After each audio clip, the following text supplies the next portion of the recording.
Sir ஓடிடியும் இண்டஸ்ட்ரியை பொறுத்த வரைக்கும் எந்த அளவுக்கு பயனுள்ளதாக இருக்குது?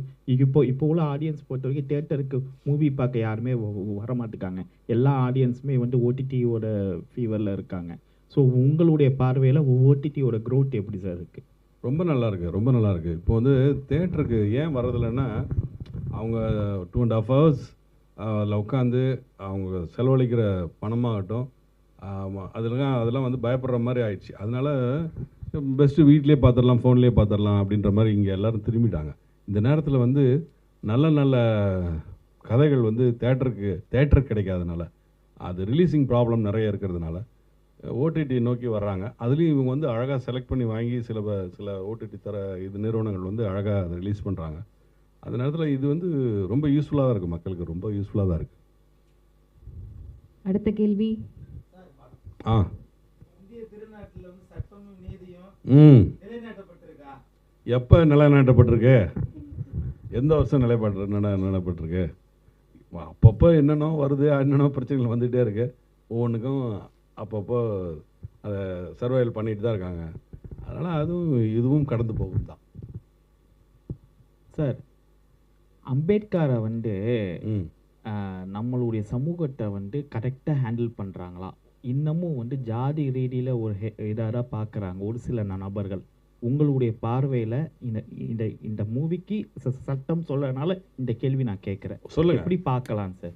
எப்படி பார்த்துட்டு இருக்காங்க, எப்படி பார்க்குறோம் நம்ம? நான் அப்போ சொன்ன பதில் தான். அந்தந்த காலகட்டத்துக்கு தகுந்த மாதிரி அது நடந்துக்கிட்டே தான் இருக்குது. இப்போது என்ன நடக்குதோ அதுக்கெல்லாம் ஆளுங்க புது ஆளுங்க வராங்க. அது நீங்கள் சொல்கிற கேள்விக்கெல்லாம், நீங்கள் கேட்குற கேள்விக்கெல்லாம் பதில் சொல்லிட்டு தான் இருக்காங்க. எல்லாம் தானாக அது நடந்துட்டு தாங்க இருக்குது. இது நடக்காமலாம் இல்லை, நடந்துக்கிட்டே இருக்குது. நல்லது நடக்குது, கெட்டது நடக்குது, அதை நம்ம பகிர்ந்துக்கிறோம். தம்பி என்ன சொல்லுங்க? இல்லை, படமும் ஷார்ட்டாக இருக்குது, ரிலீஸிங்கும் ரொம்ப ஷார்ட்டாக இருக்குது. ஏன், என்ன காரணம்? பட்ஜெட் ரொம்ப கம்மியாக கொடுத்துருக்கா G5? அப்படிலாம் இல்லை, ரொம்ப அழகாக பண்ணியிருக்காங்க. இதை எடுத்துக்கிட்டது நம்ம அந்த இங்கிலீஷ் படம் மாதிரி ஷூட்டிங் போகிறதுக்கு முன்னாடி இவங்க பண்ண ஒர்க் இருக்கு, அது யாராலையுமே செய்ய முடியாது. இவங்க பண்ண ஒர்க்கை வந்து அவ்வளோ அழகாக ஒர்க் பண்ணி பிளான் பண்ணி, இந்த இடத்துல 8 மணிக்கு இந்த இடத்துல இதை எடுக்கிறோம், 11 மணிக்கு அந்த இடத்துல இன்னொரு கேமரா, இந்த பையன் இருக்க மாட்டான், வேறு பையன் இருப்பாங்க. அங்கே வந்து நாங்கள் தான் ஓடணும். இது வந்து ஒரு 40 நாள் எடுக்க வேண்டிய மேட்ரை இவங்க ரொம்ப கம்மியாக 22 நாள்லேயே 25 நாள்லேயே பண்ணாங்க. அதனால் அதெல்லாம் ஒன்றும் பட்ஜெட்லாம் கம்மி இல்லை, அழகாக செலவு பண்ணுங்க. கோர்ட்டுக்கெலாம் யாரும் சினிமாலேயே அவ்வளோ செலவு பண்ணிட முடியாது. இந்த பொண்ணு போட்ட செட்டை வந்து சினிமாலே யாரும் போட மாட்டாங்க, அவ்வளோ செலவு பண்ணியிருக்காங்க.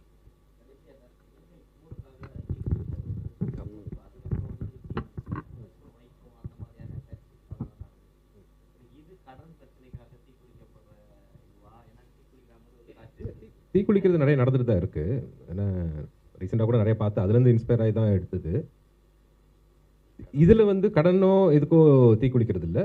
அவருக்கு ஒரு நீதி கிடைக்கணும்னு நினைக்கிற ஒரு ஆள் வந்து கவனம் ஈர்க்கிறதுக்காண்டி கோர்ட்டோட வளாகத்தில் வந்து தன்னைத்தானே எரிச்சுக்கிறாரு. அவருக்கு எப்படி நீதி சுந்தரமூர்த்திங்கிற கதாபாத்திரம் வாங்கி தருதுங்கிறது தான் சட்டமும் நீதி.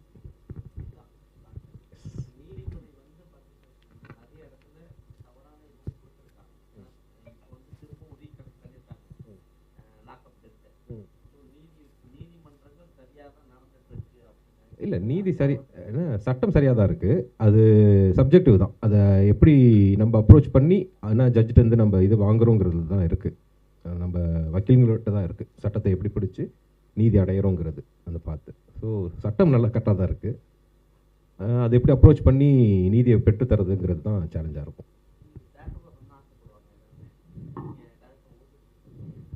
அப்படி இல்லை, இது பெரிய ஆப்பர்ச்சுனிட்டி தான்.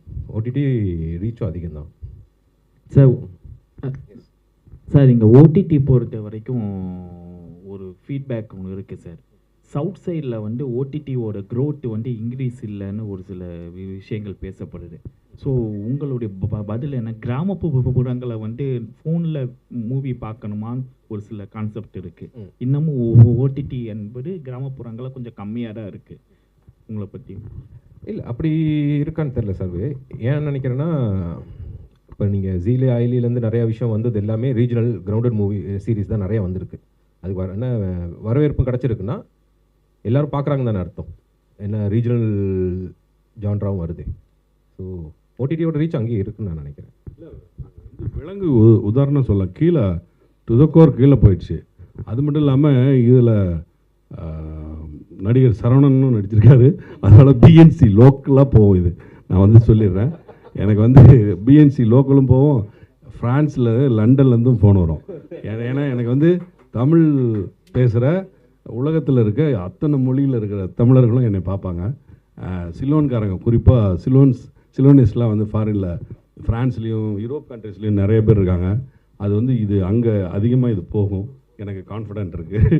நீங்கள் சொல்கிற சவுத்து கீழேயும் இறங்கும். ஆமாம் சார். அந்த அவங்களோட டிவிரன் சரவணனுக்கு அப்புறம் வந்து கேரக்டர்ஸாக வந்து எதுவுமே ஆழமாக ஒரு இம்பேக்டாக வந்து கிரியேட் ஆகலைன்னு நினைக்கிறேன். ஆமாம் தம்பி. ஸோ அது ஆதங்கம் இருக்கா சார்? எனக்கு ஆதங்கம்லாம் கிடையாது. எனக்கு என்ன வருமோ அதுதான் வரும். இயக்குனர் இன்னைக்கு வந்து handle பண்ண- இது வந்திருக்கு. இன்னைக்கு வந்து எனக்கு வந்து கடவுள் வாய்ப்பு கொடுத்துருக்காரு. இந்த வாய்ப்பு மூலமாக இந்த கேள்வி மறுக்கப்படும், மாறும். பருத்தியின் மாதிரி இந்த படம் உங்களுக்கு செம பேர் வந்து சார், இந்த சட்டம நீதி வந்து அப்படின்னு சொல்லப்படுற ஒரு ப்ராஜெக்டாக இது இருக்கும். ஏன்னா இதில் நான் வந்து ரொம்ப மெனக்கெட்டிருக்கேன். நான் வந்து உழைச்சிருக்கேன், அது எனக்கு தெரியும். இவன் உழைச்சிருக்கான், இந்த பையன் உழைச்சிருக்காரு, இந்த அம்மா நடிச்சிருக்காங்க, அவ்வளோ. அது மாதிரி எல்லாருமே கஷ்டப்பட்டிருக்கோம். இது வந்து எல்லாராலும் திரும்பி பார்க்கப்படுகிற ஒரு ப்ராஜெக்டாக வரும். அது டெஃபினட்டாக எனக்கு நம்பிக்கை இருக்குது. அதனால தான் நான் இந்த ப்ராஜெக்டில் இறங்கினேன்.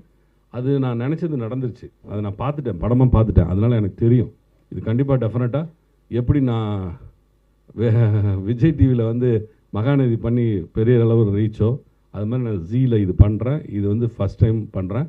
இது மிகப்பெரிய ரீச் ஆகும். இது டச் பண்ண எனக்கு தெரியும். கடைசி கேள்வியானா?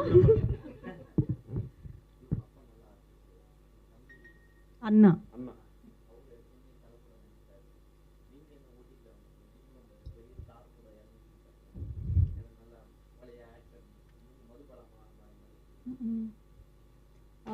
வாய்ப்பு எதுவும் தேங்க்யூ. ஆடிஷன்ஸ் போயிட்டு தான் இருக்கேன் படத்துக்கு. எதுவும் சிலது லாஸ்ட் ஸ்டேஜ் வரைக்கும் போகும். சில காரணங்களால் மேபி இட் டசன்ட் ஃபுல்லாக மெட்டீரியலைஸ் ஆகலை இன்னும். அந்த மாதிரி எனக்கும் ஏதாவது அமைஞ்சால் நல்லாயிருக்கும், நானும் பண்ணுவேன். ஓடிடி தான் பண்ணணும் அப்படின்னு லிமிட் பண்ணிக்கல எதுவும். வர வாய்ப்புகளில் எது நல்லாயிருக்கோ நானும் பண்ணுறேன்.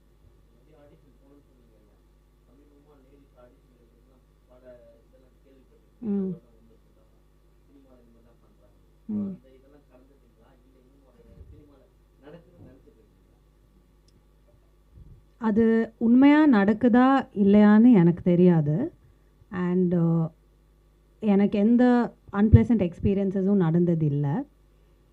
At the end of the day நம்மளை எப்படி கண்டக்ட் பண்ணிக்கிறோம், நம்ம எவ்வளோ தைரியமாக இருக்கோம், நம்ம எங்கெங்கெல்லாம் போகிறோம், யாரோடெல்லாம் பேசுகிறோம், என்னெல்லாம் பண்ணுறோங்கிற பொறுத்து தான் எல்லாமே இருக்குது. ஸோ நம்ம கொஞ்சம் கான்ஃபிடெண்ட்டாக இருந்தால் போதும். ஓகே.